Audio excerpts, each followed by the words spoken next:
প্রকৃতি হলো পৃথিবীর সবচেয়ে বড় শিল্পশালা, যেখানে প্রতিটি পরতে পরতে লুকিয়ে আছে বিস্ময়। আকাশের বিশালতা আর পাহাড়ের নিস্তব্ধতা আমাদের শেখায় জীবনের ছোটোখাটো সমস্যাগুলো আসলে কতটা তুচ্ছ। গাছের পাতা ঝরে যাওয়া মানেই শেষ নয়, এটা আসলে নতুন করে কুড়ি গজানোর এক সুন্দর প্রস্তুতি।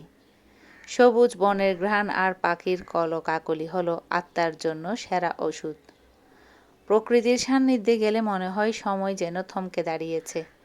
এই যে রাস্তার ধারের অযত্নে বেড়ে ওঠা নাম না জানা ফুল, কিংবা গোধূলিবেলার সেই রক্তিম আকাশ, এগুলো আমাদের মনে করিয়ে দেয় যে সৌন্দর্য কোনো দামি জিনিসের মাঝে নয়, বরং সহজ সরল মুহূর্তগুলোর মধ্যেই লুকিয়ে আছে।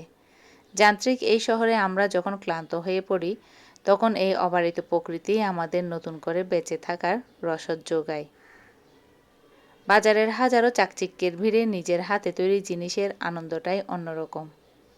হাতে তৈরি জিনিসের মধ্যে এক ধরনের মায়া আর নিজস্বতা থাকে, যা বাজারের কেনা জিনিসে পাওয়া অসম্ভব। নিজের হাতে চুড়ি তৈরির জন্য কিছু ম্যাটেরিয়ালস এখানে আমি নিয়ে এসেছি, কিনে নিয়েছি কিছু জিনিস।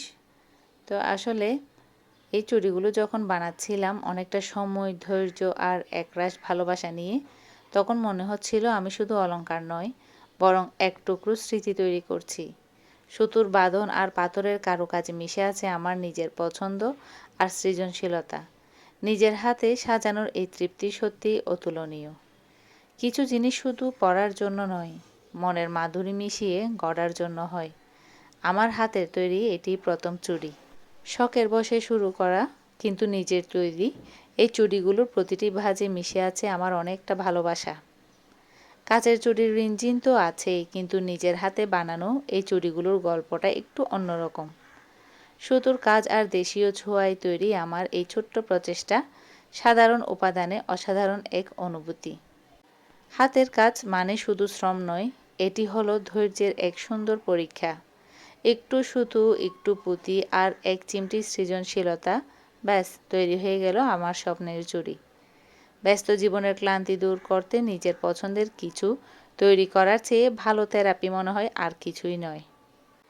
এখন আমি চুড়িগুলোতে সুতো পেঁচিয়ে নিচ্ছি, তবে এটাতে পুরোপুরি কাজ শেষ করা এখনও বাকি আছে। তবে আমি সবগুলো চুড়িতে আগে সুতো পেঁচিয়ে নিব, সুতোগুলোকে অ্যাড করে নিব, তারপর আমি এটাতে যা ডিজাইন দেওয়ার দরকার ওটাই করে দিব।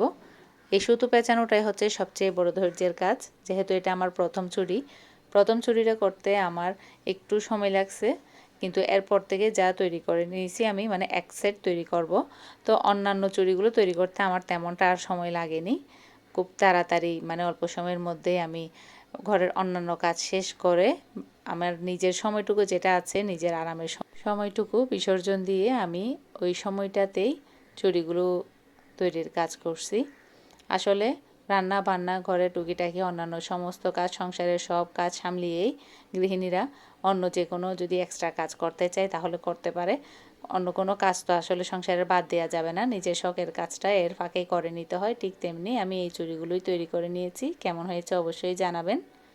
তো পাশাপাশি এখানে আমি সকালবেলা, যেহেতু তাড়াহুড়া আছে, এখন বাচ্চার পরীক্ষা চলছে ছেলের, তো রাতের বেঁচে যাওয়া ভাত দিয়ে একটু এভাবে গাজর, ডিম আর বড় করে পেঁয়াজ কুচি, সয়া সস, টমেটো সস এগুলো দিয়ে ফ্রাইড রাইসটা তৈরি করে নিচ্ছিলাম। এভাবে করে নিলে আমার একটু কাজ একটু সহজ হয়, পরীক্ষার সময় একটু এটা ভালো হয় আর কি। অন্যান্য কোনো নাস্তা বানানোর প্যারা থাকে না। তো এখানে পুকুরের দুটি বড় একেবারে জ্যান্ত মাছ আমাদের জমিদার আমাকে দিয়ে গেছে, ওদের পুকুর থেকে তোলা এটা। তো এটাকে রাতে আমি কেটে, দোকানের মানুষ দিয়ে এটাকে কেটে নিয়ে আসছি মাছ দুটোকে। আর এখানে আমি গরুর মাংসটা তুলে দিলাম, এটাকে রান্না করে নিব আজকে।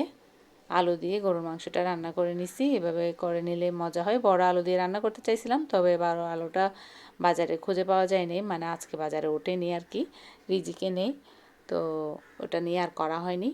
তো এভাবে আমি জাস্ট এমনি আলু দিয়ে এটাকে রান্না করে নিছি। যেহেতু বাচ্চার ঘর সবাই আলুটা পছন্দ করে আর মাংসের সাথে তো আলু যায়, তাই আমি আলু দিয়ে মাংসটা তৈরি করে নিলাম আজকে। তো আজকের ব্লগটি আপনাদের কেমন লেগেছে অবশ্যই জানাবেন। কে কোথা থেকে দেখছেন এটা কমেন্টে লিখে যাবেন। তো আজকের জন্য এই পর্যন্তই। আল্লাহ হাফেজ।